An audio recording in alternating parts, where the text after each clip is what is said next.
to there, so here's your opportunity. I think we have two questions to face tonight.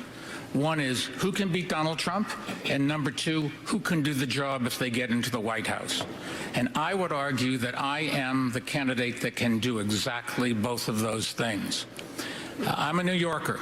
I know how to take on an arrogant con man like Donald Trump that comes from New York. I'm a mayor, or was a mayor. I know how to run a complicated city, the biggest, most diverse city in this country. I'm a manager. I knew what to do after 9/11 and brought the city back stronger than ever. And I'm a philanthropist who didn't inherit his money, but made his money. And I'm spending that money to get rid of Donald Trump, the worst president we have ever had. And if I can get that done, it will be a great contribution to America and to my kids. Vice President Biden, let you weigh in here. Okay.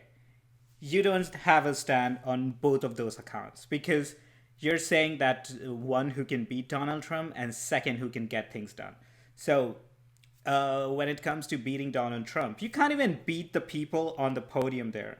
Because obviously, if you could, you would have started, running long time back and actually went and campaigned and get that grassroots movement. People don't vote for you because you have money. People would vote for you because of the stances you take, the issues you address.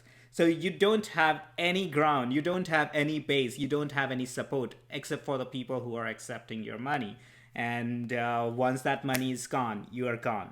So there is no base for you. So number one is already contradicted. Number two, you can get things done.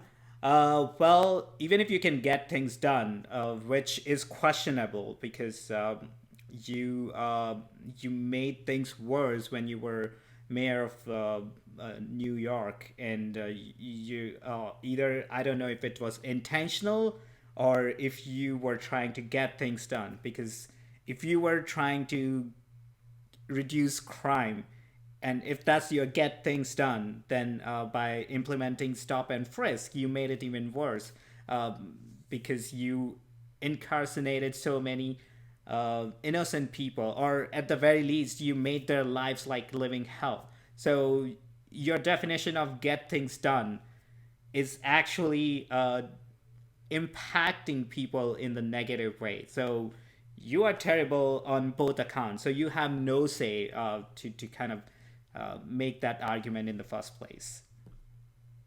In terms of who can beat Donald Trump, NBC did a poll yesterday. It says Joe Biden is best equipped to beat Donald Trump. That's what your poll said. And it said that I can beat him in those toss-up states, too, those states we have to win. I'm ahead by 8 points across the board. So in terms of being able to beat Donald Trump, I'm better positioned, according to your poll, than anybody else to beat Donald Trump. Number one. Number two, the mayor makes an interesting point. The mayor says that he has a great record, that he's done these wonderful things. Well, the fact of the matter is he has not managed his city very, very well when he was there. He didn't get a whole lot done. He had stop and frisk, throwing close to 5 million young black men up against a wall.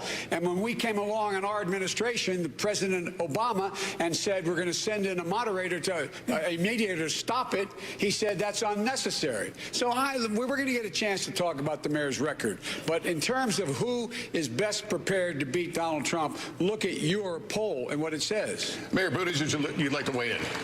Yes, we've got to wake. Okay, Joe Biden has some valid points, even though Joe Biden is not leading in the national polls.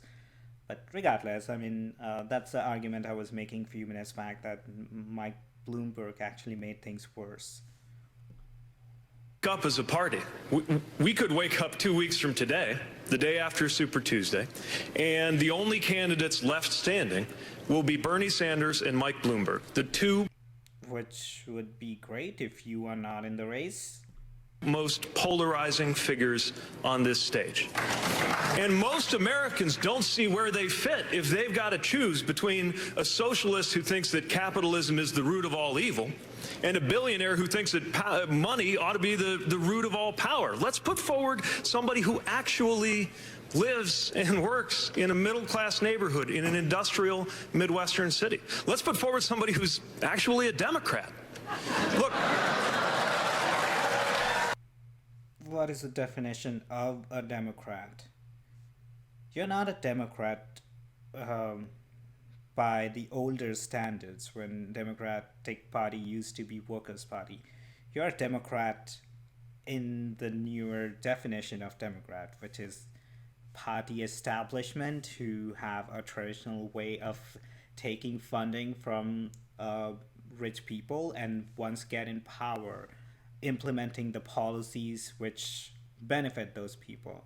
So if that's your definition of Democrat, it's a good thing that Bernie is not a Democrat, and in some sense Bloomberg is not a Democrat as well. So they both gonna make the same argument that to be fair, like, what do you even you don't even have a say of saying that that you are a Democrat, because Bloomberg literally bought the Democratic Party to change the rules in his favor. So what exactly do you mean by Democrat? Your Democratic Party is easily easily boughtable, and that's why Bloomberg bought it so easily and is running for president right and standing right next to you.